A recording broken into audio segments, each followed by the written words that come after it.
Salut! On y va pour la deuxième et dernière soirée des directs de La Voix 2023.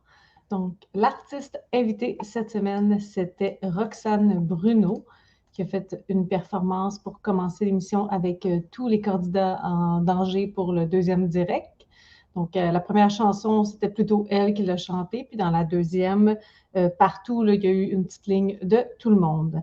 J'ai bien aimé l'interprétation de Loïc et celle de Christopher et Gabriel. D'ailleurs, Sophie, j'ai eu de la misère à la reconnaître. J'étais comme, mon Dieu, c'est qui? Je ne sais pas comment elle était vêtue, comment ses cheveux étaient placés. Ça m'a pris vraiment du temps à reconnaître c'est qui. Je pensais que c'était Marie-Ève. Là, j'étais comme, Marie-Ève est éliminée. J'étais vraiment confuse. Je ne l'ai pas re-regardé pour voir si c'était évident, puis j'étais juste comme pas là. Mais en tout cas, c'est ça qui s'est passé. Donc, première équipe au direct, c'est l'équipe de Marc. Oups, mauvais bouton. Donc, pour Marc, il a mis en danger ces trois personnes-ci. Donc, Gabrielle, Loïc et Audrey-Anne. On a commencé avec Audrey-Anne, elle a chanté You Make Me Feel Like a Woman, une chanson en anglais pour un direct dans une émission francophone. Pas super un bon choix.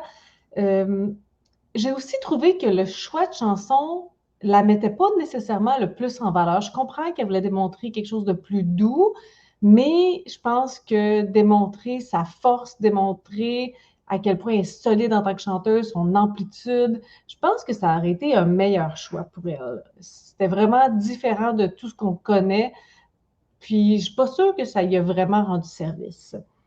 À la fin, par contre, on a vu à quel point elle était powerhouse. Puis c'est un peu ça que j'aurais aimé voir tout au long de sa performance parce que je sais qu'elle est vraiment incroyable. Donc, c'est ça. Choix de chanson en anglais, puis la vibe que ça donnait, je trouve pas que ça la faisait briller autant que ça aurait dû.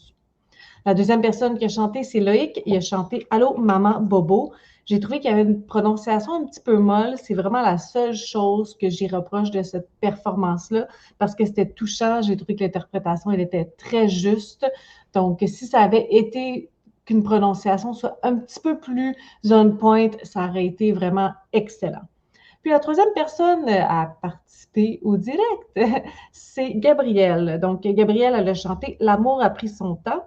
J'ai trouvé nerveuse, j'ai trouvé des moments où elle était plus ou moins juste.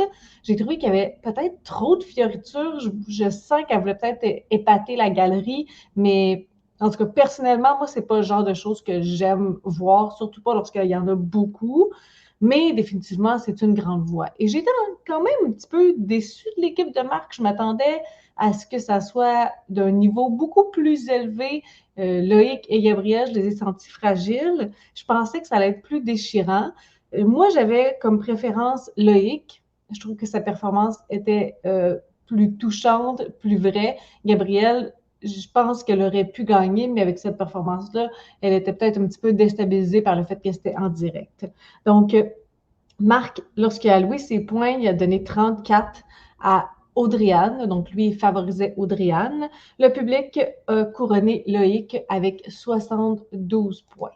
Donc, et voilà pour la photo de Loïc dans ses performances. Je me souvenais pas qu'il avait favorisé Audrey-Anne, Marc. Eh bien, mais je peux comprendre parce qu'il y avait quand même des petites choses par rapport aux performances des deux autres. C'est juste que moi, j'ai vraiment pas l'impression que la performance d'Audrey-Anne nous démontrait tout ce qu'elle a à l'intérieur. Donc, bravo Loïc. J'ai hâte de te voir en finale, demi-finale. Marjo. Dans l'équipe de Marjo, on avait ces trois candidats-ci, soit Nathaël, Mélanie et Christopher. Christopher a chanté Maman, Papa. J'ai trouvé que c'était touchant, j'ai trouvé qu'il était ancré, j'ai eu des frissons, l'interprétation on point.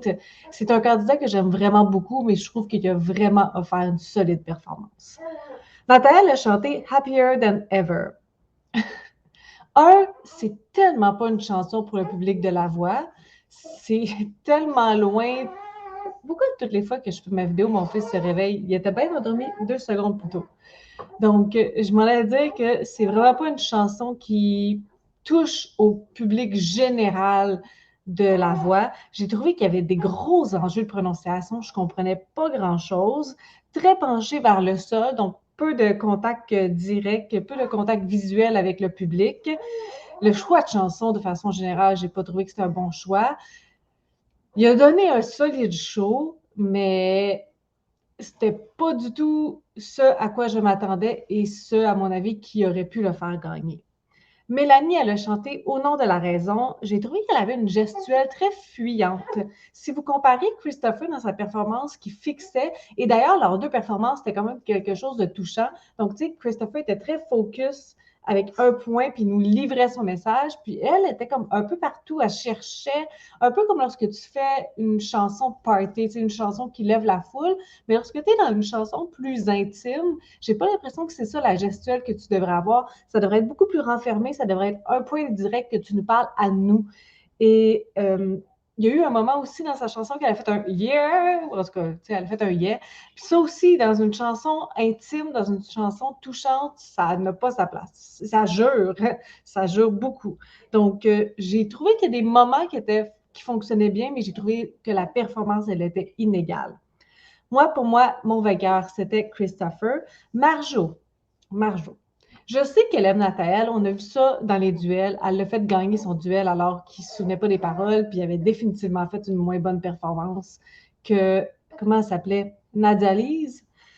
Elle a tellement juré avec ses notes et je ne comprends pas pourquoi elle a fait ça. Elle avait déjà une controverse, tu sais, avec son duel de Nathalie. Je sais qu'elle l'aime. C'est correct si tu l'aimes, puis après ça, tu le prends, tu sais, en dessous de ton épaule, en dessous de ton aile, sous ton aile, en tout cas, puis que tu l'amènes avec toi, que tu trouves qu'il fait un show, puis tout ça. Mais elle a tellement pas senti c'est quoi la vibe des gens qui votent à la voix. Elle a donné 34 à Christopher, qui est un très bon score.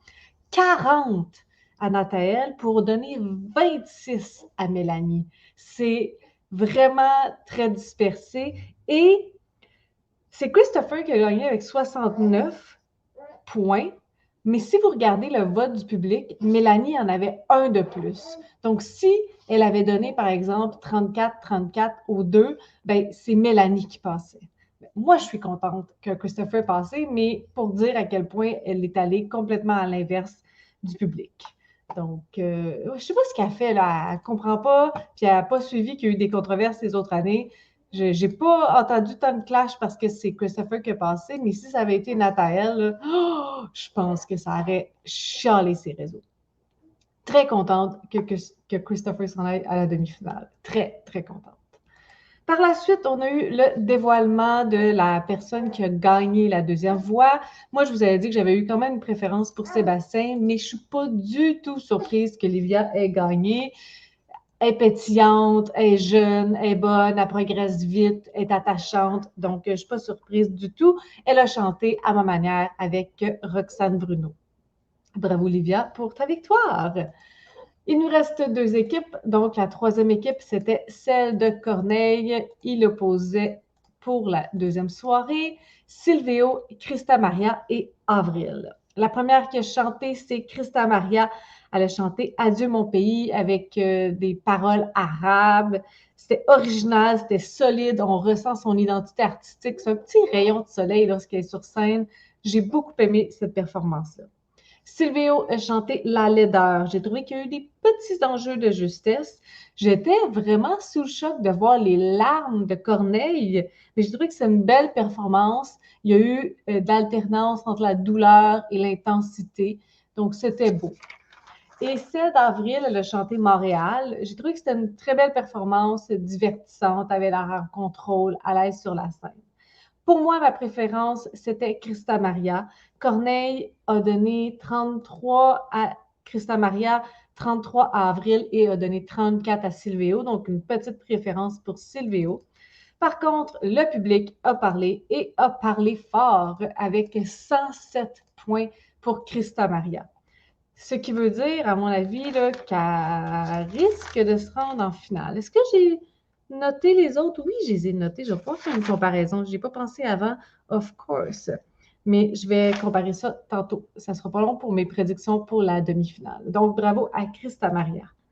Et la dernière équipe, celle de Mario. Mario opposait pour la dernière soirée Jeff T, Sophie et Tommy. On a commencé avec Tommy, il a chanté Un peu d'innocence.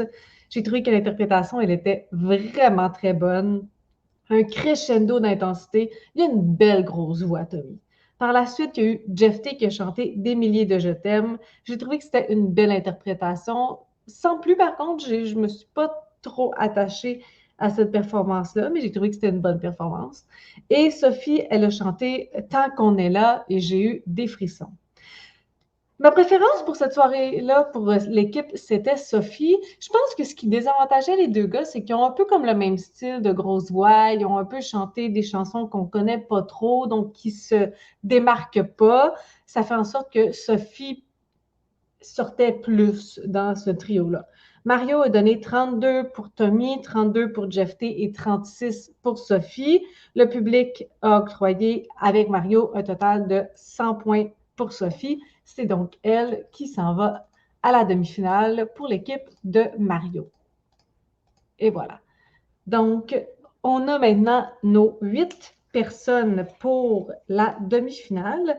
Là, laissez-moi juste noter rapidement pour que ça soit plus clair lorsque je vais en parler avec vous parce que il y a quand même eu des gros scores pour certains candidats et j'aimerais les comparer. Ça ne veut pas dire grand-chose. Parfois, le public change d'idée. Parfois, c'est une histoire d'une performance. Mais quand même, je pense que ça peut nous donner une petite idée de qui va se rendre à la finale. Parce qu'il reste bien juste 2 semaines, donc il n'en reste pas gros. Il me manque des performances. Adam, oh non, je ne l'ai pas marqué. Adam, il y avait eu combien? Il me semble qu'il y avait eu comme un 90. Il me semble que c'était ça, 90 points. Pour Adam, Julie, 78. Et il me manque Stéphie. C'est sûr que ça peut jouer parce que c'est aussi comparé aux personnes qui sont là. Tu sais, là, il va être comparé à déjà des personnes qui sont aimées du public ou plus que ceux qui n'ont pas été choisis. Il manque Stéphie. Et où? Marjo, Marc, Stéphie, Corneille, Stéphie. OK. Donc, comparons ça tout doucement. On prend ça avec un grain de sel quand même. Donc, pour l'équipe de Corneille, la demi-finale va opposer Christa Maria à Jay. Si on compare juste les chiffres, Christa, elle a eu 107, Jay a eu 94. Donc, ça pourrait pencher en faveur de Christa Maria. Par contre, Jay était quand même avec Mélodie Jade. Je crois qu'elle n'a pas fait une énorme performance cette fois-là. Mais si on suit les chiffres, ça irait vers elle. Si on compare pour l'équipe de Marc, Adam a eu 90 et Loïc a eu 72. Donc, ça devrait aller du côté d'Adam pour l'équipe de Marc. Si on compare pour l'équipe de Marjo, Julie, elle a eu 78, Christopher a eu 69. Donc, je pense que ça va pencher vers Julie. Mais ça, c'est un peu difficile à dire parce que dans la semaine de Julie, il y avait quand même 2 gars qui ont des styles qui ne fitent pas trop avec le template original de la voix. Fait que j'ai l'impression qu'elle a peut-être eu plus que si elle avait été dans la semaine de Christopher. En fait, je ne sais même pas si elle aurait passé avec une chanson en anglais dans la semaine de Christopher. Donc, on va prendre ça quand même avec un grain de sel. Et si on suit pour l'équipe de Mario, Stéphie, elle a eu 78 et Sophie, elle a eu 100 points. Donc, ça devrait aller du côté de Sophie. Est-ce que ce sont mes choix? Bien, il y a des équipes quand même qui sont plus difficiles. Christa puis Jay, je pense que j'ai une mini préférence pour Jay. Adam Loïc, j'y vais pour Adam. Julie puis Christopher, j'y vais pour Christopher. Stéphie et Sophie, je ne sais pas. Et c'est drôle, là, ils ont été mis ensemble au duel, puis là, ils vont être ensemble à la demi-finale. Là, il va falloir les départager, on ne pourra pas les garder toutes les deux. Je pense que ça va beaucoup être un choix de chanson dans leur cas, parce que c'est 2 chanteuses avec des voix différentes. C'est une compétition féroce entre les deux. Et qui va gagner? Je ne sais pas. Adam? Est-ce que Marc pourrait gagner pour une deuxième fois? Est-ce que Stéphie ou Sophie pourraient gagner? Possiblement. Je ne sais pas. Les jeux, les dés sont lancés. Les jeux sont faits. On verra. Vous pouvez m'écrire ce que vous en pensez en dessous de la vidéo. Et puis, ben, on se retrouve la semaine prochaine pour parler des demi-finales. Oui, c'est ça, la demi-finale. La demi-finale, il y en aura juste une. Bye là!